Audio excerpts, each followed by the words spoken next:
Untuk Kongres. Saya ingat waktunya, tahun 1999, bulan Oktober, seorang pastor lokal memberikan pernyataan bahwa hukuman mati harus diberikan pada pemerkosa. Dan setelah Kongres itu, dia semakin dekat dengan Islam. Pastor lokal selanjutnya mungkin akan berkata bahwa tiap wanita harus memakai jubah. Assalamualaikum, nama saya Yasar Remi, saya dari Iran. Saya ingin tahu, Anda pasti pernah dengar buku Salman tulisan Imam Khomeini, dan sebagai Muslim, tidak ada yang menyukai buku itu. Menurut Anda, apakah Imam Khomeini benar meminta orang untuk bernasehat? Ada yang bilang bahwa fatwa Salman itu tidak benar. Saya ingin tahu sebetulnya, apa fatwa Salman itu benar atau tidak? Terima kasih. Inti pertanyaannya adalah apakah fatwa Salman Rushdie dari Imam Khomeini itu benar atau tidak? Pertanyaan saya adalah, mengapa Imam Khomeini memberikan fatwanya 1 tahun setelahnya? Negara pertama yang melarang buku Salman Rushdie itu adalah India. Dan saya menyelamati Rajiv Gandhi karena melakukan hal itu. Mengapa Imam Khomeini memberikan fatwa tentang membunuh Salman 1 tahun setelahnya? Karena hal itu sudah tidak ada dalam berita. Semua politikus yang ingin memberikan fatwa, buku ini telah ditelaah di berbagai negara. Begitu banyak negara melarang buku ini, lalu ia memberi fatwa, ia harusnya dibunuh. Salah atau benar itu belakangan. Ini untuk kepentingan politik. Kepentingan politik. Semua ini untuk kepentingan politik. Tapi Rajiv Gandhi mungkin melakukannya karena dia tidak mengetahuinya. Dan saya pernah berceramah tentang hal ini sebelumnya. Walau buku ini dilarang di India, tapi saya sudah membacanya. Kalian tahu, Salman Rushdie yang menganggap dirinya bicara atas nama Islam tidak meninggalkan siapapun.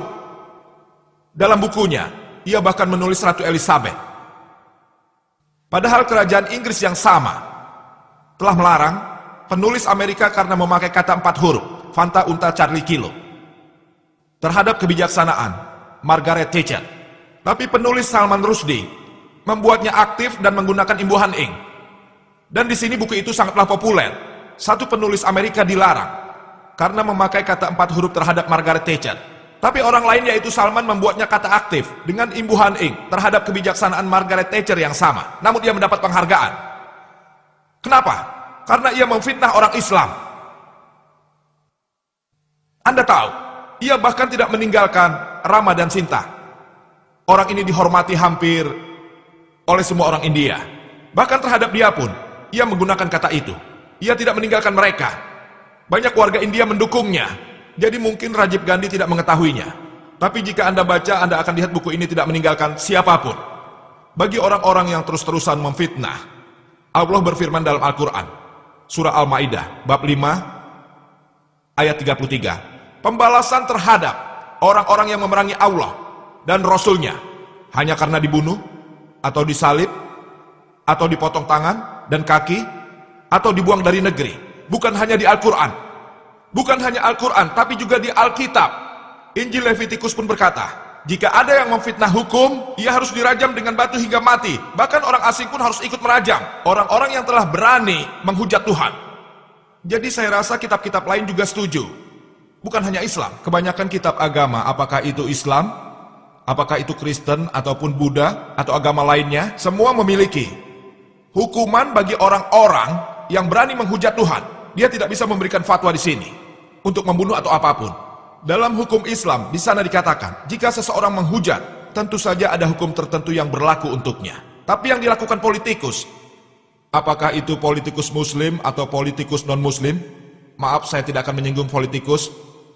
Saya rasa sebagian besar, mereka biasa berkompromi untuk kepentingan diri mereka sendiri. Dan itulah alasannya, mengapa politik dan agama semakin renggang. Ini dikarenakan karena mereka menggunakan agama untuk membuat mereka menjadi terkenal. Kita harus menyadari itulah yang dilakukan oleh orang. Jadi fatwa yang diberikan Khomeini, menurut saya itu didasari akal politik. Tapi melarang buku itu seperti yang dilakukan Rajiv Gandhi adalah tidak sempurna. Saya tidak tahu apa larangannya sudah dicabut atau belum, tapi saya dengar sudah mau dicabut. Mudah-mudahan saja buku itu dilarang untuk selamanya. Tapi orang yang telah berani menghujat Tuhan, dalam Islam maupun Kristen, dalam Kristen orang itu harus dirajam sampai mati. Tapi dalam Islam ada 4 pilihan, bahkan bisa dibuang. Tapi dalam Kristen, hukumannya rajam sampai mati. Dalam Islam ada 4 pilihan yang bisa dipilih. Dalam Kristen hukumannya rajam sampai mati. Semoga itu menjawab. Selamat malam, nama saya Via, saya seorang mahasiswi hukum. Saya rasa terorisme bisa dihentikan atau setidaknya dikurangi apabila orang bisa bertoleransi. Apakah Islam membicarakan soal toleransi? Jika ya, orang-orang yang bertanggung jawab untuk mengajarkan Islam, maksud saya banyak. Saya tidak tahu sebutannya yang tepat, tapi guru-guru seperti dalam Hindu yang mengajarkan Islam ke orang Muslim lainnya. Jadi apakah mereka mengajarkan mengenai hal toleransi? Pertanyaan yang bagus. Dia berkata terorisme dapat ditangani dengan mengajarkan toleransi, dan apakah Islam mengajarkan toleransi? Apakah pengajar-pengajar Islam mengajarkan toleransi? Saudari, tadi sudah saya sampaikan, mungkin agak cepat dan saya tidak menekankan hal itu. Salah satu kriteria bagi manusia untuk masuk jannah, masuk surga, masuk firdaus adalah toleransi. Allah berkata dalam surat Al-Asyad, bab 103, ayat 1-3. Wal asri, innal insana lafi husrin, illal lazina amanu wa amilus solihat wa tawassaw bil haqqi wa tawassaw bis sabri. Bahwa demi masa, sesungguhnya manusia itu dalam kerugian, kecuali orang yang beriman, mengerjakan amal soleh, dan saling menasehati supaya mentaati kebenaran, dan saling menasehati supaya menetapi kesabaran. Toleransi salah satu kriteria untuk masuk jannah. Jika kita tidak punya toleransi, maka menurut Al-Asar kita tidak akan masuk surga. Bukan hanya toleransi, kita juga harus menasehati orang lain untuk bertoleransi.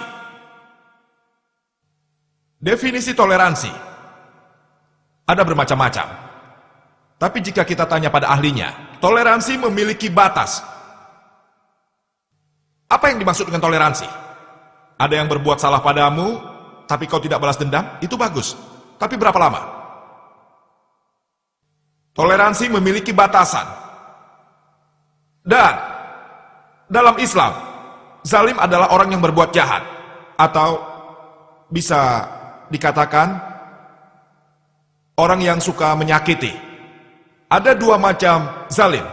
Orang yang menyakiti orang lain dan orang yang menyakiti dirinya sendiri. Ada dua macam.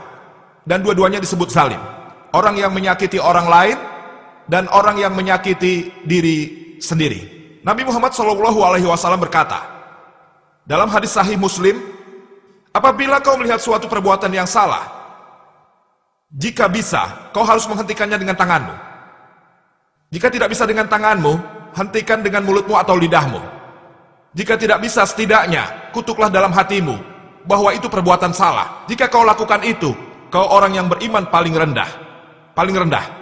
Yang kita harus lakukan adalah memiliki toleransi. Seperti diajarkan Al-Quran surat Al-Baqarah bab 2 ayat 153. Innallaha ma'as sabri. Sesungguhnya Allah beserta orang-orang yang sabar. Tapi bersabar juga tidak boleh melampaui batas.